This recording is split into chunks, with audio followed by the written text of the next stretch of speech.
Hello students. तो आज का हमारा इस वीडियो लेक्चर का टॉपिक रहेगा न्यूटन्स लॉज ऑफ मोशन। ठीक है। कम्पिटिटिव एग्जामिनेशन के पॉइंट ऑफ व्यू से भी बहुत इंपॉर्टेंट है, स्कूल के एग्जामिनेशन के पॉइंट ऑफ व्यू से भी बहुत इंपॉर्टेंट है। ठीक है, let's start with Newton's laws of motion. Right, तो न्यूटन्स लॉज ऑफ मोशन में जो हम लोग फर्स्ट टॉपिक देखेंगे दैट इज इनर्शिया। ठीक है, अब इनर्शिया क्या होता है? इनर्शिया आप इसको ऐसे समझ सकते हो कि इनर्शिया एक काइंड ऑफ जिद है किसी भी ऑब्जेक्ट की। ठीक है, क्या जिद है उसकी? कि अगर वो कोई भी जो हमारा ऑब्जेक्ट है अगर वो रेस्ट पर है तो वो रेस्ट पर ही रहना चाहता है, अगर वो यूनिफॉर्म मोशन पे है तो वो यूनिफॉर्म मोशन पे ही रहना चाहता है, या फिर वो किसी पर्टिकुलर डायरेक्शन पे अगर वो मूव कर रहा है तो वो अपने उसी पर्टिकुलर डायरेक्शन पे मूव ही होना चाहता है, जो भी उसकी इनिशियल डायरेक्शन ऑफ मोशन होगी, अनटिल एंड अनलेस उसको कोई कंपेल ना करे, मजबूर ना करे। तो उसकी ये ही जिद को हम क्या बोलते हैं? किसी भी ऑब्जेक्ट की इसी जिद को हम क्या बोलते हैं? इनर्शिया कहते हैं। ठीक है, जैसे कि हम इसको ऐसे भी समझ सकते हैं कि एक टेबल पे एक कोई भी एक बॉटल रखी हुई है या फिर कोई भी एक ऑब्जेक्ट रखा हुआ है। अब सडनली क्या हुआ कि वो बॉटल गिर जाए, तो हमारे मन में सबसे पहला थॉट क्या आता है कि ये जो हमारे पास बॉटल है इसको किसने गिराया? क्योंकि हमें ये पता है कि बॉटल की टेंडेंसी खुद से नहीं है कि वो टेबल से गिर जाए या फिर टेबल से मूव हो, उसको किसी ना किसी ने कंपेल ही किया होगा। तो किसी भी ऑब्जेक्ट की इसी प्रॉपर्टी को हम क्या बोलते हैं? इनर्शिया कहते हैं। ठीक, यस। तो हम लोग इसको डिफाइन कर सकते हैं, it is the property of a body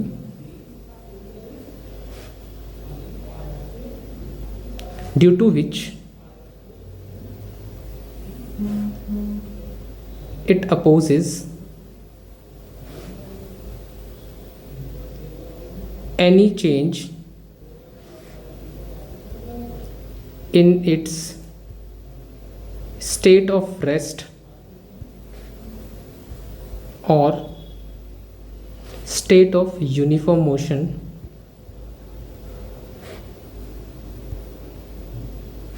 unless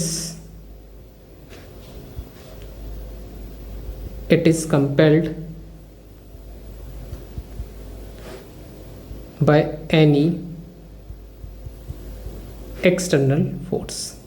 ठीक है, जब तक ऑब्जेक्ट को, जब तक बॉडी को कोई एक्सटर्नल फोर्स कंपेल नहीं करेगी, जब तक वो अपोज करती है अपने स्टेट ऑफ रेस्ट या फिर अपने स्टेट ऑफ यूनिफॉर्म मोशन को चेंज करने में, तो ऑब्जेक्ट की इसी प्रॉपर्टी को हम क्या बोलते हैं?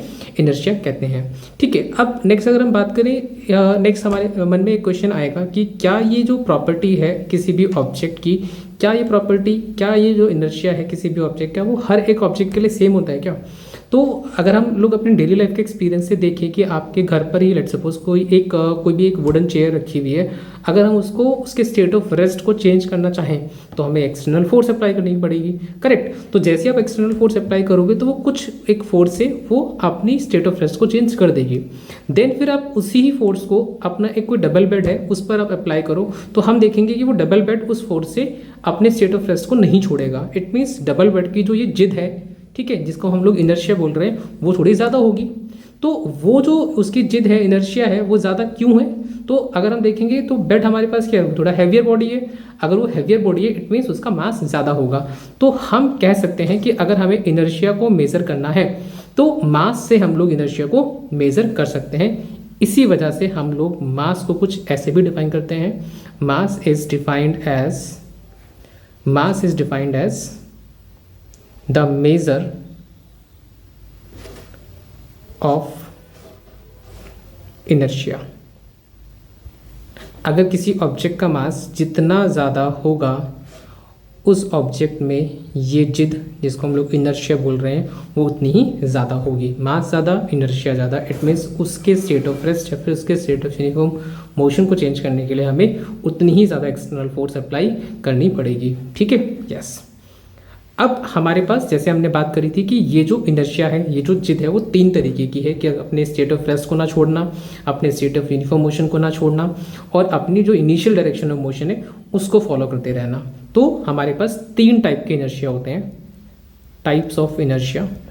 There are 3 types of inertia. Number 1, inertia of rest. Number 2, inertia of uniform motion.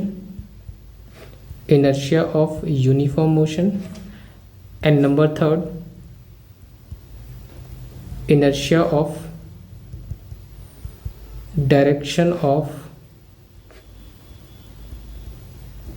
Motion. ठीक, तो ऑब्जेक्ट की वो प्रॉपर्टी जिसकी वजह से वो अपने इनर्शिया, अपने रेस्ट, स्टेट ऑफ रेस्ट को ब्रेक नहीं करता, उसी को हम लोग इनर्शिया ऑफ रेस्ट कहते हैं।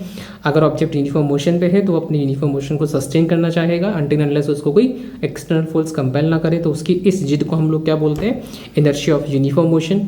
सिमिलरली जो हमारा ऑब्जेक्ट का इनिशियल डायरेक्शन ऑफ मोशन है उसको हम बोलते हैं inertia of direction of motion. ठीक है, हम इसका एग्जांपल भी अपने डेली लाइफ में हम लोग देख सकते हैं। फॉर एग्जांपल अगर हम बात करें इनर्शिया ऑफ रेस्ट की, तो जैसे हम लोग किसी व्हीकल में, किसी बस में जब हम लोग ट्रैवल कर रहे होते हैं, तो कोई भी बस या फिर कोई ट्रेन जब अपने स्टेशन से अपना स्टार्ट होती है, मूवमेंट में आना स्टार्ट होगी, मोशन में आना स्टार्ट होगी, तो हम लोग देखते हैं कि हमारी जो बॉडी है वो एकदम से पीछे की तरफ जाती है। तो पीछे की तरफ क्यों जा रही है? क्योंकि हमारे बॉडी की टेंडेंसी है रेस्ट पे रहने की, और हमारी बॉडी को क्या कर रहा है, जो सरफेस पे जो हम खड़े हैं उसको कंपेल कर रहा है मोशन में लाने के लिए। तो इसलिए इनिशियल मूवमेंट कहाँ होती है? पीछे की तरफ होती है हमारी। ठीक, सिमिलरली अगर हमारे पास कोई कार है और हम लोग कार में ट्रैवल कर रहे हैं, सडनली अगर ब्रेक लगाओगे, सडनली किसी व्हीकल को एकदम से आप स्टॉप करोगे, तो हमारी जो बॉडी है वो क्या है, वो मोशन में है। तो जैसे ही वो मोशन में है, हमने ब्रेक अप्लाई किया, तो हमारी बॉडी क्या है, वो फिर ब्रेक लगने के बाद भी टेंडेंसी रखेगी कि वो मोशन में ही रहे। इसलिए जब ब्रेक लगते हैं तो हम लोग इनिशियली कहाँ होते हैं, हम लोग आगे की तरफ हम लोग मूव करते हैं। ठीक है, तो ये हमारे पास दो डेली लाइफ एक्सपीरियंस हो गए, इनर्शिया ऑफ रेस्ट को लेके या फिर इनर्शिया ऑफ यूनिफॉर्म मोशन को लेके। तो जहाँ पर भी हमें ऐसा लगेगा कि ऑब्जेक्ट के जो नेचुरल स्टेट ऑफ मोशन है या स्टेट ऑफ रेस्ट है, अगर वो चेंज होता हुआ दिखेगा, तो हम कह सकते हैं कि हमारे पास वहाँ पे इनर्शिया एग्जिस्ट कर रहा होगा। ठीक है, और हम लोग अपने आप इजीली टाइप ऑफ इनर्शिया को आइडेंटिफाई कर सकते हैं। ठीक है, यस, ठीक है। Next move on to next topic. So हमारा नेक्स्ट टॉपिक रहेगा 3 laws of motion, right, Newton's three laws of motion. So starting करते हैं फर्स्ट लॉ ऑफ मोशन से। फर्स्ट लॉ ऑफ मोशन, तो फर्स्ट लॉ ऑफ मोशन को हम और क्या कहते हैं, लॉ ऑफ इनर्शिया भी कहते हैं। तो जो हमने अभी इनर्शिया को डिफाइन किया, इनर्शिया को डिस्क्राइब किया, एक्चुअली न्यूटन का फर्स्ट लॉ यही था। ठीक है, कि ऑब्जेक्ट अपने नेचुरल स्टेट ऑफ रेस्ट को या फिर natural state of uniform motion को चेंज नहीं करता अनलेस उसको कोई कंपेल ना करे। यही हमारे पास न्यूटन का फर्स्ट लॉ ऑफ मोशन है। तो हम लोग अगेन डिस्क्राइब कर सकते हैं, an object will remain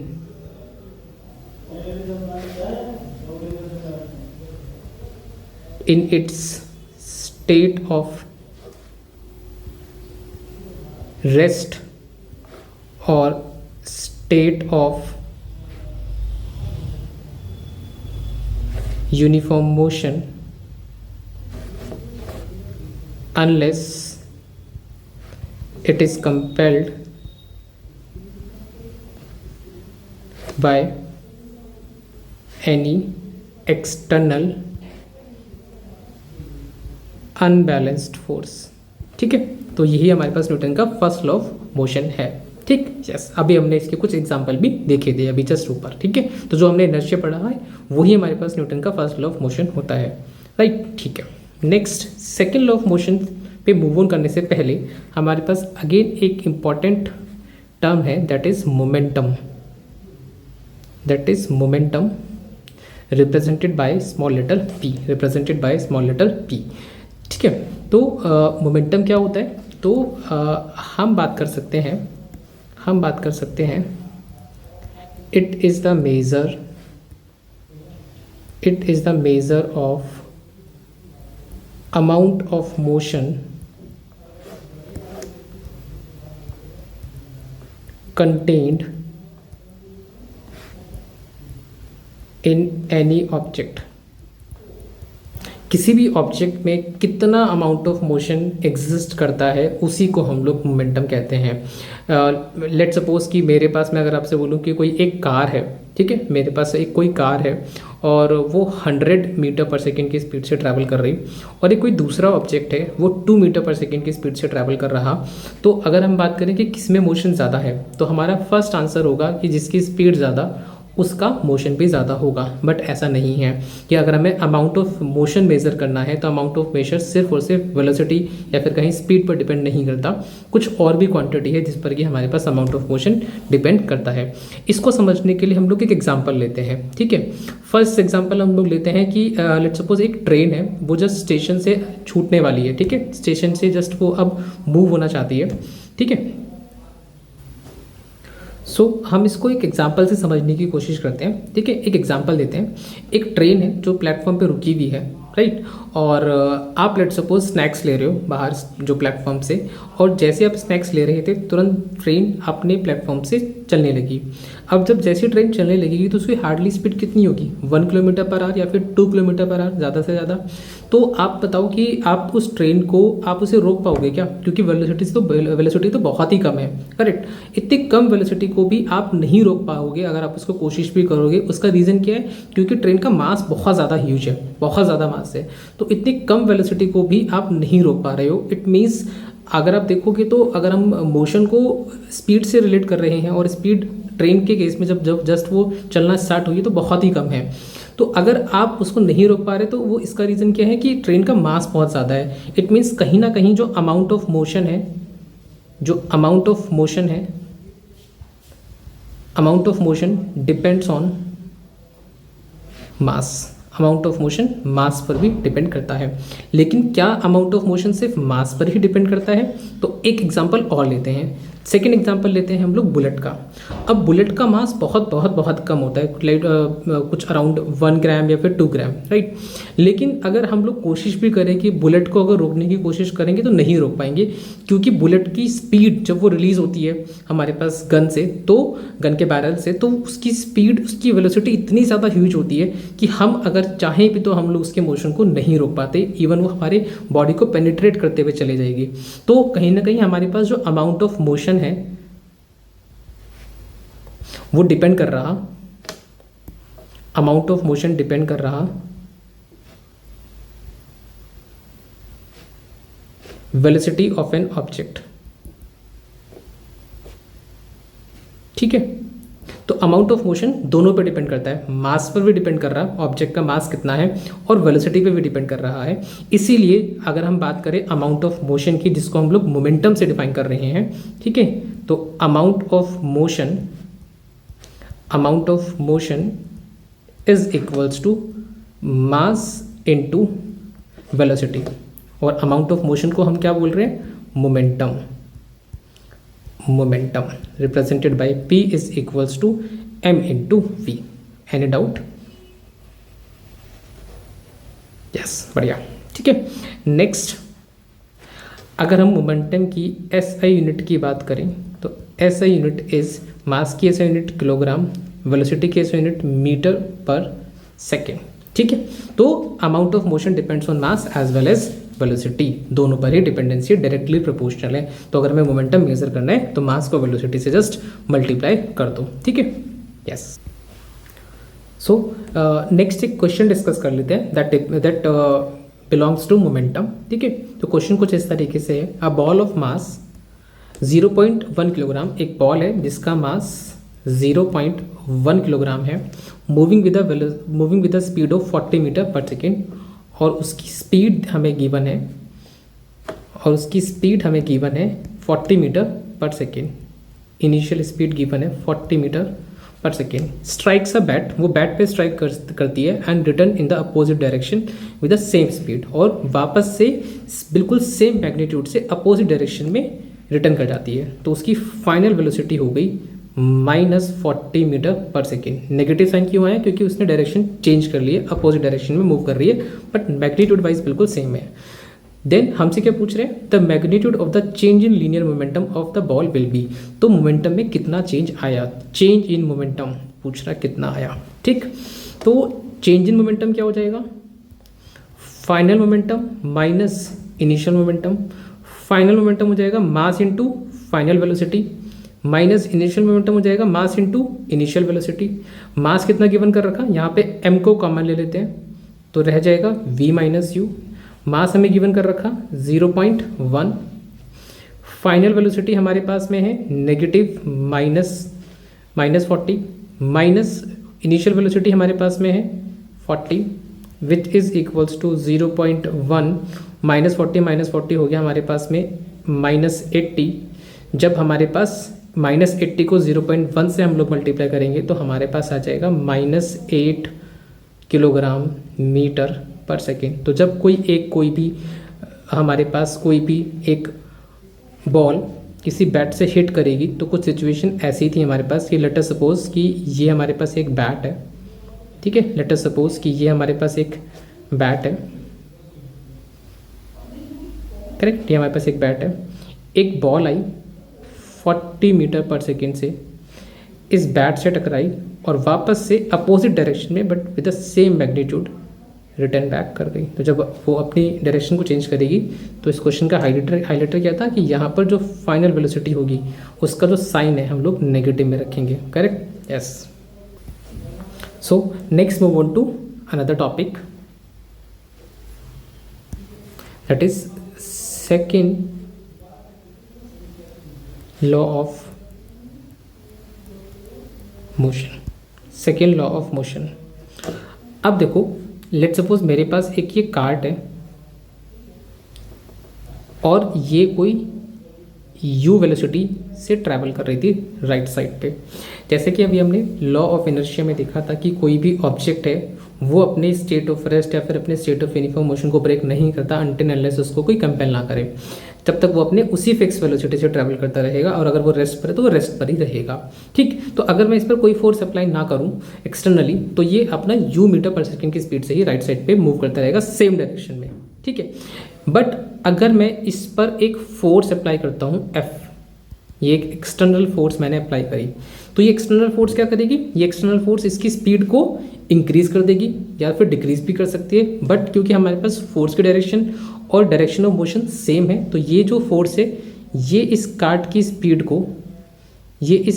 speed को चेंज करके v मीटर पर सेकेंड कर देगी, थोड़ा इंक्रीज कर देगी obviously. Let us suppose cart का मास m है, तो आप चेक करो कि जब हमने फोर्स अप्लाई करी तो उसकी वजह से वेलोसिटी में चेंज आया, और अगर वेलोसिटी में चेंज आएगा तो हमारे पास मोमेंटम में भी चेंज आएगा। तो हम कह सकते हैं कि जब भी आप किसी ऑब्जेक्ट पे फोर्स लगा रहे हो तो उस फोर्स की वजह से वेलोसिटी में चेंज आया, चेंज इन वेलोसिटी, और अगर वेलोसिटी में चेंज आया तो उसके मोमेंटम में भी चेंज आएगा, चेंज इन मोमेंटम, ठीक है। तो न्यूटन ने इसी बात को लेकर अपना एक सेकेंड लॉ ऑफ मोशन बनाया and according to second law of motion ये जो हमने एक्सटर्नल फोर्स अप्लाई करी है that external force is directly proportional to the rate of change of linear momentum with respect to time, तो हम कह सकते हैं कि that F external is directly proportional to rate of change in momentum that is delta P with respect to time interval. Let suppose यहाँ पे जो object था उस वक्त टाइम t1 था, यहाँ पे जो ऑब्जेक्ट था तो उस वक्त टाइम t2 था, ठीक है, well enough. Next, F external is directly proportional to delta P को हम फिर से क्या लिख सकते हैं, PF minus P initial upon में delta T which comes out to be MV minus MU upon में T2 माइनस T1। हम यहाँ से अगर मास को कॉमन ले लें तो V माइनस U अपॉन में T2 माइनस T1। अगर हम इस क्वांटिटी को देखें change in velocity with respect to time तो इसको हम क्या बोलते थे, एक्सेलरेशन। तो हमारे पास जो एक्सटर्नल फोर्स है is directly proportional to mass into acceleration. जब हम इस प्रोपोर्शनलिटी के साइन को हटाएंगे तो एक प्रोपोर्शनलिटी कांस्टेंट ऐड हो जाएगा that is k, where k is a proportionality constant having a value of 1। तो हमारे पास F एक्सटर्नल आ गया mass into acceleration, mass into acceleration. तो इट मीन्स जब भी आप किसी ऑब्जेक्ट पर फोर्स लगाओगे, अप्लाई करोगे, फोर्स एक्सर्ट करोगे, तो वेलोसिटी में चेंज आएगा, और वेलोसिटी में चेंज आएगा तो एक्सेलरेशन प्रोड्यूस होगा, और जो एक्सेलरेशन प्रोड्यूस होगा उसका फोर्स के साथ जो रिलेशन होगा वो होगा force is equals to mass into acceleration. ठीक है, यस। सो नेक्स्ट हमें ध्यान रखना है, जब भी किसी ऑब्जेक्ट पे फोर्स अप्लाई हो रही होगी तो वो फोर्स इक्वल होगी मास इनटू एक्सेलरेशन, या फिर हम कह सकते हैं डेल्टा पी अपॉन में डेल्टा टी, दोनों में से कोई भी चीज़ हम लोग अप्लाई कर सकते हैं। ठीक है, यस। सो एक क्वेश्चन डिस्कस कर लेते हैं। नेक्स्ट क्वेश्चन है, what force will change the speed of a body of mass 1 kilogram from 20 metre पर सेकेंड टू 30 मीटर पर सेकेंड इन 2 सेकेंड्स। ठीक है, तो हमें एक ऑब्जेक्ट दे रखा है जिसका मास है 1 किलोग्राम, ठीक, और वो ऑब्जेक्ट जो है वो इनिशियली 20 मीटर पर सेकेंड की स्पीड से ट्रैवल कर रहा, और उसकी वेलोसिटी फाइनली हो गई 30 मीटर पर सेकेंड जब हमने उस पर कुछ फोर्स लगाई, और फोर्स जो हमने लगाई वो लगाई 2 सेकेंड्स तक। ठीक है, जो हमने फोर्स अप्लाई करी वो 2 सेकेंड तक अप्लाई करी। तो हमसे पूछ रहे हैं कि फोर्स का मैग्नीट्यूड क्या होगा। ठीक है, जब भी हमसे फोर्स का मैग्नीट्यूड वो हमसे पूछेगा तो हम हमेशा या तो फोर्स मास इनटू एक्सेलरेशन लिख सकते हो, या फिर change in momentum with respect to time. ठीक है, तो अगर हम लोग चेंज इन मोमेंटम, हम एक्सेलरेशन को भी क्या लिख सकते हैं, v माइनस यू अपॉन में टी, या फिर आप यहाँ से भी करोगे डेल्टा पी को भी करोगे तो mv minus m u upon में टी, एक ही बात है। ठीक है, बिल्कुल एक ही एक्सप्रेशन हमारे पास आएगा। सो अगेन मास कॉमन ले लो तो v माइनस यू अपॉन में टी, मास हमें गिवन कर रखा है 1 किलोग्राम, फाइनल वेलोसिटी है 30, इनिशियल वेलोसिटी है 20, और जो टाइम हमने जिस टाइम तक हमने फोर्स अप्लाई करके रखी दैट इज़ 2। तो हमारे पास जो एक्सटर्नल फोर्स है, जो हमने फोर्स अप्लाई करी, वो आ जाएगी 10/2 which is equals to 5 newton. ठीक है, यस। सो एक क्वेश्चन और डिस्कस कर लेते हैं। ठीक है, related to second law of motion. So question हमारा होगा, when a force of 250 newton acts on a body. तो लेट सपोज हमारे पास कोई भी एक बॉडी है, कार्ट को ही कंसिडर कर लेते हैं, हमारे पास एक कार्ट है। ठीक है, उस पर हमने एक 250 न्यूटन की एक फोर्स एक्ट करी, और उस 250 न्यूटन फोर्स को एक्ट करने की वजह से हमारे पास जो उसके मोमेंटम में चेंज आया वो 125 किलोग्राम मीटर पर सेकेंड का आया। ठीक है, तो एक चेंज इन मोमेंटम उसने हमें गिवन किया 125 किलोग्राम मीटर पर सेकेंड। ठीक है, तो हमसे क्या पूछ रहे हैं, the period for which the force acts on a body is. तो हमने ये फोर्स कितने टाइम तक ऑब्जेक्ट पर अप्लाई करके रखी, टाइम पीरियड हमसे पूछ रहा है। तो according to second law of motion, force is equals to delta p upon में डेल्टा टी। हमने फोर्स कितनी अप्लाई करी वो हमसे पूछ रहे हैं, तो मोमेंटम का चेंज कितना 125, करेक्ट। टाइम हमसे पूछ रहा है कि हमने कितने टाइम तक वो फोर्स अप्लाई करी, हमें नहीं पता टी, और फोर्स कितनी अप्लाई करी 250 न्यूटन। ठीक है, यहाँ से टाइम को अकेला छोड़ दो तो 125 अपॉन में 250 एलिमिनेट होके आ गया, 1/2 is equals to 0.5 second. It means हमने 0.5 सेकेंड तक ये फोर्स अप्लाई करके रखी, जिसकी वजह से हमारे पास 125 किलोग्राम मीटर पर सेकेंड का मोमेंटम का चेंज आ गया। ठीक है, yes. So next move on to third law of motion. Third law of motion. ठीक है, थर्ड लॉ ऑफ मोशन क्या है हमारा, फॉर एवरी एक्शन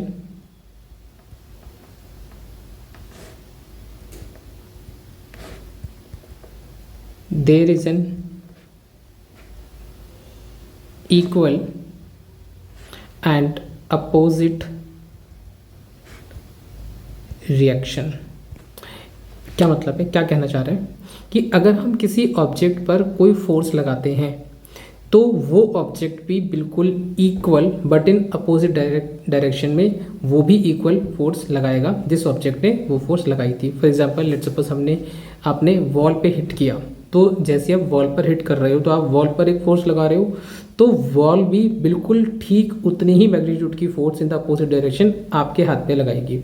ठीक है, तो ये है हमारे पास third law of motion. Practically बहुत सारी हम लोग अपनी रियल लाइफ सिचुएशन पे थर्ड लॉ ऑफ मोशन को देखते हैं।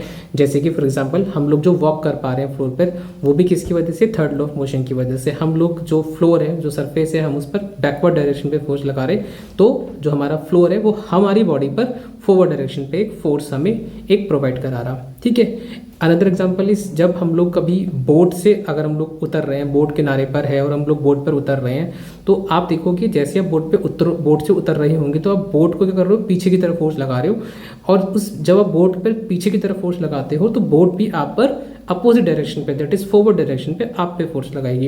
एक एग्जाम्पल और है हमारे पास, जब हम लोग स्विमिंग करते हैं तो हम लोग पानी पर किस डायरेक्शन पे फोर्स लगाते हैं, बैकवर्ड डायरेक्शन पे। तो पानी हमको आगे की तरफ फॉरवर्ड डायरेक्शन पे क्या करेगा, पुश देगा। ये कुछ हमारे पास डेली लाइफ के एक्सपीरियंसेस जो कि based on third law of motion, जो कि based on third law of motion रहेगा। ठीक है, यस। तो इस पर एक एग्जाम्पल भी हम लोग देख लेते हैं। ठीक है, कुछ एग्जाम्पल हमने अभी डिस्कस भी करे। फॉर एग्जाम्पल लेट सपोज कि मेरे पास कोई एक सरफेस है, ये मेरे पास कोई एक सरफेस है और इस पर हमारे पास एक ब्लॉक रखा जिसका मास m है। तो ये जो ब्लॉक इस सरफेस पे रखा है, इस सरफेस पे रखा है, तो ये इस सरफेस पर एक mg फोर्स एक्ट करेगा। तो जब सरफेस mg फोर्स एक्सपीरियंस करेगा तो सरफेस भी ऑब्जेक्ट पर एक फोर्स अप्लाई करेगा, but in the opposite direction, जिसको हम लोग क्या बोल रहे हैं, नॉर्मल रिएक्शन, जिसको हम क्या कह रहे हैं, नॉर्मल रिएक्शन। ठीक है, but in the opposite direction and equal in magnitude. तो ये है हमारे पास थर्ड लॉ ऑफ मोशन। ठीक है, अब इसी पर बेस्ड हमारा एक क्वेश्चन है, उसे डिस्कस कर लेते हैं। ठीक है, यस। ठीक है, तो हमारा जो क्वेश्चन है वो है a hammer of a mass 1 kilogram. हमारे पास एक हैमर है जिसका मास 1 किलोग्राम है। ठीक, strikes a nail with a velocity of 50 metre पर सेकेंड। वो एक कील पर हम लोग उसको स्ट्राइक करते हैं with a velocity of 50 metre पर सेकेंड। ठीक, हमेशा जो भी स्टेटमेंट आपको गिवन होगी उसको वेरिएबल की फॉर्म में लिख लो। And comes to rest in 0.5 second. तो हमारा जो हैमर है वो जब हम लोग उसको नेल पे स्ट्राइक करेंगे तो फिर वो रेस्ट पर आ जाएगा। तो फाइनल वेलोसिटी हो गई 0 मीटर पर सेकेंड, और जो हमारे पास टाइम हमें लगा वो हुआ 0.5 सेकेंड। ठीक है, जो हमारे पास ये पूरा प्रोसेस है, यू वेलोसिटी से उस पर स्ट्राइक किया और फिर फाइनली रेस्ट पर आ गया, इस पूरे प्रोसेस में जो टाइम लगा वो है 0.5 सेकेंड। तो what is the force experience by the hammer. तो हमसे पूछ रहे हैं कि फोर्स, जो हैमर ने कितनी फोर्स एक्सपीरियंस करी, हैमर ने कितनी फोर्स एक्सपीरियंस करी। ठीक है, तो फोर्स एक्सपीरियंस्ड बाय हैमर की बात कर रहे हैं। अब देखो इस प्रोसेस में जब हम लोग हैमर को स्ट्राइक पे हम हैमर को नेल पर स्ट्राइक करेंगे तो इनिशियली पहले हैमर ने नेल पर एक फोर्स एग्जर्ट किया। तो जैसे ही नेल एक फोर्स एक्सपीरियंस करेगा तो सेम मोमेंट ऑफ टाइम पर वो हैमर पर भी क्या लगाएगा, एक फोर्स लगाएगा equal in magnitude but in the opposite direction according to third law of motion. ठीक है, तो अगर हमारे पास हैमर ने नेल पर एक फोर्स एक्सर्ट किया तो नेल ने equal in magnitude but in the opposite direction उसने भी हैमर पर एक फोर्स एक्सर्ट किया। वो फोर्स जो हमारे पास होगी that force is equals to, मैंने कहा था ना कि जब भी फोर्स के बारे में हम बात करेंगे, जब भी हम फोर्स के बारे में बात करेंगे तो फोर्स इज इक्वल्स टू क्या, मास इनटू एक्सेलरेशन या फिर change in momentum with respect to time. तो अब अगर हम बात करें चेंज इन मोमेंटम की तो वो हो जाएगा m v minus u upon में टी। मास हमें दे रखा है हैमर का 1 किलोग्राम। ठीक है, नेक्स्ट जो हमारे पास ऑब्जेक्ट की इनिशियल वेलोसिटी, जिस यहाँ पे हमारा जो हैमर है वो 0 थी और जो फाइनल वेलोसिटी है वो कितनी है, 0। तो final velocity 0 minus initial velocity 15। कितने टाइम तक हमने फोर्स एक्सर्ट करी, 0.5 second, which comes out to be -50 upon में 0.5।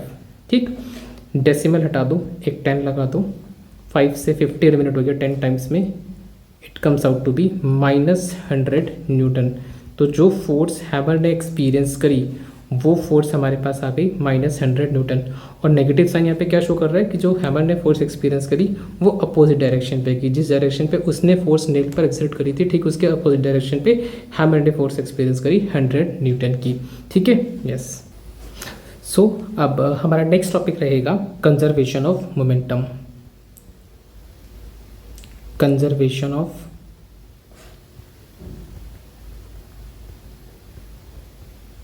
मोमेंटम। ठीक है, what is conservation of momentum?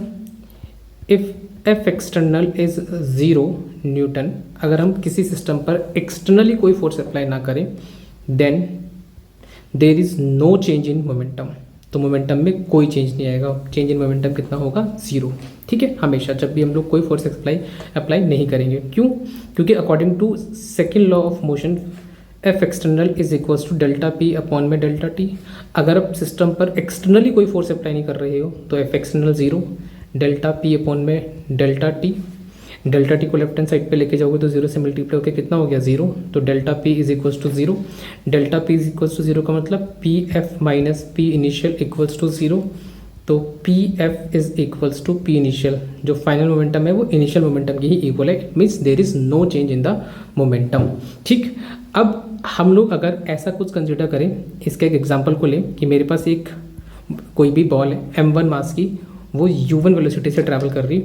एक और बॉल है m2 मास की, वो u2 वेलोसिटी से ट्रैवल कर रही। And let suppose u1 is greater than u2। तो कुछ टाइम बाद क्या होगा? जो हमारे पास पीछे वाली बॉल है वो आगे वाली बॉल से कोलाइड करेगी, टकराएगी। जब दोनों बॉल एक दूसरे से टकराएगी, जब फर्स्ट बॉल हमारे पास आगे वाली बॉल दैट इज जिसका मास m2 है उससे टकराएगी, तो वो उस पर एक फोर्स एक्सर्ट करेगी। ठीक है, अब जैसे ही वो m2 ऑब्जेक्ट पर फोर्स एक्सर्ट करेगी तो m2 ऑब्जेक्ट भी equal and opposite backward direction पे फोर्स एक्सर्ट करेगा। ठीक, अब इन दोनों फोर्सेस की वजह से क्या होगा? उनके मोमेंटम में चेंज आ जाएगा। अब जो हमारे पास m1 है वो कुछ v1 वेलोसिटी से ट्रैवल करने लगी, और जो m2 ऑब्जेक्ट है वो कुछ v2 वेलोसिटी से ट्रैवल करने लग गया। तो अब ये जो फोर्स, जिस फोर्स की वजह से मोमेंटम में चेंज आया, क्या वो फोर्स हमने एक्सटर्नली अप्लाई करी? नहीं। हमारे पास ये जो पूरा सिस्टम है, इस पर हमने कोई एक्सटर्नली फोर्स अप्लाई नहीं करी। इन्होंने एक दूसरे पर खुद से एक फोर्स एक्सर्ट करी, जिसकी वजह से उनकी वेलोसिटी में चेंज आया, उनके मोमेंटम में चेंज आया। अगर ये फोर्स इंटरनल फोर्स है, हमने बाहर से एक्सटर्नल फोर्स अप्लाई नहीं करी, तो हमारे पास पूरे सिस्टम का जो चेंज इन मोमेंटम है वो कितना होगा? 0। इट मीन्स पूरे सिस्टम का final momentum is equals to पूरे सिस्टम का इनिशियल मोमेंटम। अब पूरे सिस्टम का फाइनल मोमेंटम कितना है? m1 v1 plus m2 v2, और पूरे सिस्टम का इनिशियल मोमेंटम कितना? m1 u1 plus m2 u2। ठीक है, yes, fair enough. Next, conservation of momentum पर बेस हमारे पास दो बहुत ही फेमस हमारे पास सिचुएशन है। ठीक है, first is recoiling of gun. जब भी हम लोग कभी सिस्टम पे एक्सटर्नली कोई फोर्स अप्लाई नहीं करेंगे तो ऑलवेज जो हमारा मोमेंटम है, वो टोटल मोमेंटम है, वो हमेशा कंजर्व करेगा। ठीक है, तो रिकॉइलिंग ऑफ गन को हम एक बार नेक्स्ट समझ लेते हैं। लेट्स सपोज मेरे पास एक गन है। ठीक है, लेट्स सपोज मेरे पास एक गन है। ठीक है, इस गन में हमारे पास ये जो बैरल है, इसमें एक छोटी सी बुलेट हमारे पास में है। ठीक है, इस गन में जो हमारे पास बैरल है, इसमें एक छोटी सी हमारे पास बुलेट है जो मैंने ब्लू कलर से बनाई है। जो गन का मास है उसको mg कंसिडर कर लेते हैं, जो बुलेट का मास है उसको mb कंसिडर कर लेते हैं। जो गन की इनिशियल वेलोसिटी है उसको हम लोग ug मार्क कर लेते हैं। जो बुलेट की इनिशियल वेलोसिटी है उसको हम लोग ub मार्क कर लेते हैं। अब जैसे ही हम लोग ट्रिगर प्रेस करेंगे तो ये जो बुलेट है हमारे पास, इस बुलेट को एक फोर्स एक्सर्ट होगी, जिसकी वजह से ये कुछ vb वेलोसिटी से ट्रैवल करने लगेगी। जब बुलेट पर एक फोर्स हम लोग एक्सर्ट करेंगे तो बुलेट वापस से क्या करेगी? गन पर एक फोर्स एक्सर्ट करेगी, जिसकी वजह से हमारे पास जो गन की फाइनल वेलोसिटी है वो हो जाएगी vg, जिसको हम लोग क्या बोल रहे हैं? Recoiling velocity. ठीक है, तो अगेन जो हमारे पास हमने कोई एक्सटर्नली फोर्स अप्लाई नहीं करी, गन के हमारे पास जो ट्रिगर है, ठीक है, वो उस पर जाके हमारे पास बैरल पर एक बुलेट पर एक फोर्स एक्सर्ट हुई, जिसकी वजह से उस पर वीबी वेलोसिटी उसने एक्वायर करी। ठीक है, तो अगर again according to conservation of momentum, जो फाइनल मोमेंटम होगा और जो इनिशियल मोमेंटम होगा वो इक्वल होगा। तो फाइनल मोमेंटम कितना हमारे पास? पूरे सिस्टम का फाइनल मोमेंटम हो गया हमारे पास में mb vb plus mg vg, और इनिशियल मोमेंटम, इनिशियली हमारे पास जो गन है वो भी रेस्ट पर, जो हमारे पास बुलेट है वो भी रेस्ट पर, तो mb ub plus mg ug। अगर हम वैल्यू सब्स्टिट्यूट करें तो mb यू बी की वैल्यू भी ज़ीरो, एम जी यू जी की वैल्यू भी ज़ीरो, तो राइट हैंड साइड का पूरा टर्म हमारे पास क्या आ गया, नेगेटिव में आ गया। तो जब हमने इसको फर्दर सिंप्लीफाई किया तो M G V G is equals to M B V B, जब हम वी जी को अकेला छोड़ेंगे तो माइनस एम बी अपॉन में M G into V B, तो हमारे पास रिकॉइलिंग वेलोसिटी आ जाएगी मास ऑफ बुलेट अपॉन में mass of gun into velocity of bullet. ठीक है, यस। एक और सिचुएशन जो हमारे पास फेमस है वो है स्केटबोर्ड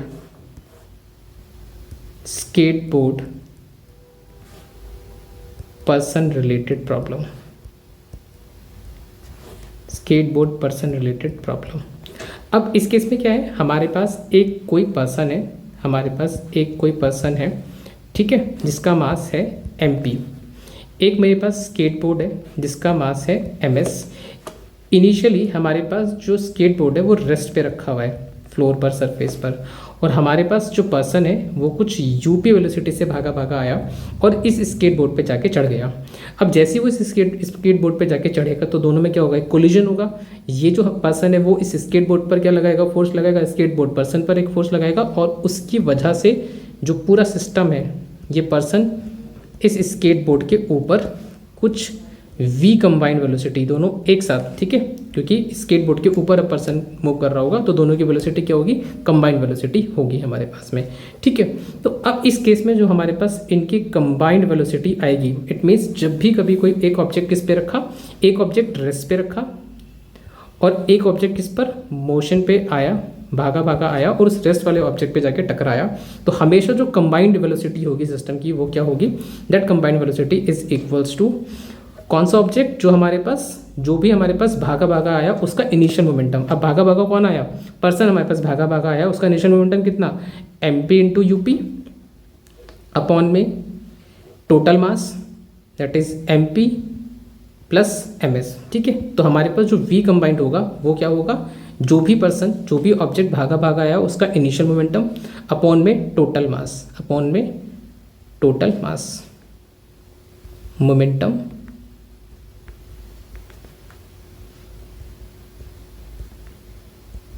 जो भागा आया, मोमेंटम जो भागा आया, करेक्ट है। ठीक है, तो जब भी हमारे पास कोई एक ऑब्जेक्ट किसी रेस्ट वाले ऑब्जेक्ट पे जाकर टकराएगा और टकराने के बाद, कोलाइड करने के बाद वो दोनों सेम वेलोसिटी से, कंबाइंड वेलोसिटी से मूव कर रहे होंगे, तो ऑलवेज हमारे पास जो कंबाइंड वेलोसिटी होगी वो इक्वल होगी मोमेंटम, इनिशियल मोमेंटम जो ऑब्जेक्ट भागा आया, ठीक है, जिसके पास इनिशियली कुछ वेलोसिटी थी, अपॉन में टोटल मास, अपॉन में दोनों का कंबाइंड मास। ठीक है, यस। अब बिल्कुल ठीक इसी पर बेस्ड हमारे पास एक क्वेश्चन है, आओ उसको एक बार डिस्कस कर लेते हैं। हम लोग एक क्वेश्चन डिस्कस कर लेते हैं that belongs to the conservation of momentum. ठीक है, तो क्वेश्चन हमारे पास कुछ ऐसा है, two bodies of masses m and 3m moving with velocities of 3v and v respectively. दो बॉडीज है, एक का मास m, एक का मास 3m, दोनों एक m मास वाला जो ऑब्जेक्ट है वो 3v वेलोसिटी से मूव कर रहा है और 3m मास वाला जो ऑब्जेक्ट है वो v वेलोसिटी से मूव कर रहा है सेम डायरेक्शन में। तो लेट्स सपोज ये हमारे पास दो वो बॉडीज़, एक का मास हमारे पास में m और एक का मास हमारे पास 3m। m वाला जो ऑब्जेक्ट है वो 3v वेलोसिटी से मूव कर रहा और जो 3m वाला ऑब्जेक्ट है वो v वेलोसिटी से मूव कर रहा है in the same direction. Collide with each other, दोनों ही जो हमारे पास हैं वो दोनों कोलाइड करती है और कोलाइड करने के बाद आफ्टर कोलिजन दोनों एक साथ कंबाइंडली m और 3m कंबाइंडली एक ही वेलोसिटी से ट्रैवल करती है। तो हमसे बोल रहा है, और ये जो कंबाइंड वेलोसिटी है उसको रिप्रेजेंट किया गया है कैपिटल लेटर v से। ठीक, तो हमारे पास ये जो स्मॉल लेटर v है और जो कैपिटल लेटर v है इसके बीच का रिलेशन पूछा है। तो अगेन हम देखेंगे तो हमने एक्सटर्नली कोई फोर्स अप्लाई नहीं करी, तो कंजर्वेशन मोमेंटम अगेन हमारे पास एप्लीकेबल रहेगा। तो इस पूरे सिस्टम का जो टोटल मोमेंटम है आफ्टर कोलिजन वो कितना होगा, आफ्टर कोलिजन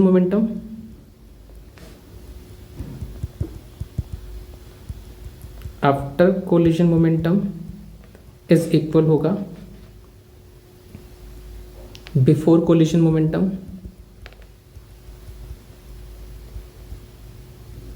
अब कोलिजन के बाद उनका मोमेंटम कितना, टोटल मास हो गया m plus 3m into velocity capital letter V. Collision से पहले उनका मोमेंटम कितना, फर्स्ट ऑब्जेक्ट का momentum mass into velocity plus second object का मोमेंटम कितना, मास इनटू वेलोसिटी। ये हो गया 4m into capital letter we, ये हो गया 3mv प्लस 3mv, कंबाइन करेंगे लाइक टर्म है 6mv और यहाँ पे 4mv, m से m एलिमिनेट हो गया। कैपिटल लेटर v को अकेला छोड़ दो, जो उनकी कंबाइंड वेलोसिटी है 6v अपॉन में 4, 2 से एलिमिनेट 2 टाइम्स, 2 से एलिमिनेट 3 टाइम्स, तो हमारे पास v आ गया 3/2 इंटू स्मॉल लेटर v। तो v कैपिटल लेटर v और स्मॉल लेटर v में हमारे पास रिलेशन आया v is equals to 3/2 into V. तो जब भी हमारे पास सिस्टम पे कोई भी एक्सटर्नली फोर्स अप्लाई नहीं होगी तो हम जो मोमेंटम में फाइनल मोमेंटम पूरे सिस्टम का और जो इनिशियल मोमेंटम है हमेशा इक्वल रखेंगे according to conservation of momentum. ठीक है, यस। तो ये था हमारे पास न्यूटन लॉज ऑफ मोशन का chapter. Thank you so much.